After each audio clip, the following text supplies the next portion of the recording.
Estamos de volta com mais uma videoaula aqui do canal Qualidade Total e hoje nós vamos falar um pouquinho sobre o Seis Sigma, a metodologia Seis Sigma, né? Afinal de contas, o que é a metodologia Seis Sigma? Podemos resumir a metodologia Seis Sigma como uma metodologia que tem o objetivo de reduzir defeitos. Ela quer reduzir ineficiências no processo, né? Seja numa linha de produção, em serviços, né? Em produtos. A metodologia ela tem como foco reduzir falhas, erros, reduzir desperdício e reduzir retrabalho. Reduzir a variabilidade dos processos, né? Veja, esse é um processo com grande variabilidade, aqui é um processo com baixa variabilidade.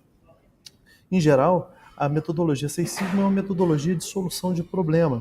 Ela utiliza ferramentas tanto qualitativas, né, como a gente vai ver aqui ao longo das nossas videoaulas, como ela também utiliza ferramentas quantitativas. Falaremos um pouco da metodologia Yellow Belt, para começar, das ferramentas utilizadas no Yellow Belt, por exemplo, um Pareto, Boxplot, série temporal e por aí vai. Mas falaremos de cada etapa da metodologia aplicada como deve ser, ok? Bom, a metodologia Seis Sigma ela tem 5 fases: a fase de definição, a fase de medição, a fase de análise, implementação ou melhoria e a fase de controle. Todas essas fases são construídas de forma encadeada, ou seja, uma após a outra, para que seja aplicada a metodologia e atingido o resultado esperado no final de cada projeto. Na fase de definição, o que a gente espera na fase de definição? Definir um indicador, ou seja, o escopo do projeto. É nessa fase que a gente define, faz a descrição do nosso objetivo do projeto, que a gente define a meta do projeto, a gente cria um acompanhamento para entender o histórico de como está o nosso indicador, né?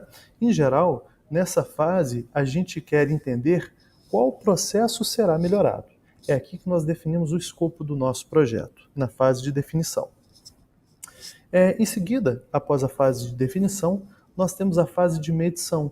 É onde a gente identifica quais processos e quando e onde eles geram defeitos, né? É nessa fase de definição que a gente olha para o processo e fala o seguinte: olha, aqui pode gerar um defeito, aqui pode gerar outro defeito, aqui pode gerar outro defeito. É aqui que a gente faz o mapeamento do que a gente chama de X potencial, ou seja, defeito potencial, que pode acontecer em toda a minha cadeia de processo e é onde eu devo atuar. Mas eu simplesmente mapeio e atuo? Não. Após fazer o mapeamento de todo os seus X potenciais, de todos os possíveis pontos de defeito, nós passamos para a fase de análise, que é onde a gente vai analisar cada um e identificar qual que é o impacto que esses defeitos geram no nosso processo, né? Como assim, Anderson? Qual que é o impacto que esses defeitos geram no nosso processo? É nessa fase de análise que a gente vai identificar o X potencial que foi verificado na etapa anterior, de definição, de medição, aliás, e aqui a gente vai verificar se esse X realmente ele causa um impacto no nosso processo, na nossa prestação de serviço, no lançamento de um produto, né, no produto em si. Onde é gerado, na linha de produção, por exemplo, né, onde é gerado o defeito e qual que é o impacto desse defeito no meu processo, a gente mapeia aqui. E depois de mapeado e identificado quem é o nosso X vital, veja bem, temos de um lado o X potencial que a gente identificou na nossa fase de medição, né? Agora, na fase de análise, a gente vai verificar se esse X ele é vital, se ele de fato afeta o nosso processo. E depois disso, o que acontece? Depois disso, nós passamos para a fase de melhoria, onde nós definimos como corrigir aquele processo. É onde fazemos um plano de ação, cobramos, implementamos, envolvemos as pessoas, né? Vamos envolver pessoas o tempo todo no nosso projeto, é muito importante ter isso em mente. Não fazemos um projeto Seis Sigma sozinho, dependemos de uma equipe. E depois que a gente corrige esse processo, acabou? Não, nós precisamos controlar, né? Nós precisamos entender qual que foi o ganho que a gente teve.